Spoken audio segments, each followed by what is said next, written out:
بسم اللہ الرحمن الرحیم۔ حضرت خواجہ حسن بصری رحمۃ اللہ علیہ سے کسی نے پوچھا کہ آپ کے تقوی اور پرہیزگاری کا راز کیا ہے؟ آپ نے فرمایا، میں نے 4 چیزیں سمجھ لی۔ نمبر 1، مجھ سے میرا رزق کوئی چھین نہیں سکتا، میرا دل مطمئن ہو گیا۔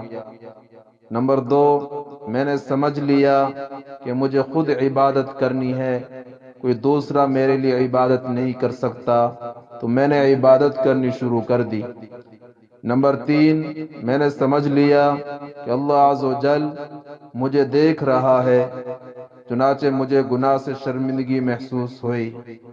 نمبر 4، میں نے سمجھ لیا کہ موت میرا انتظار کر رہی ہے، تو میں نے اللہ عز و جل سے ملاقات کی تیاری شروع کر دی۔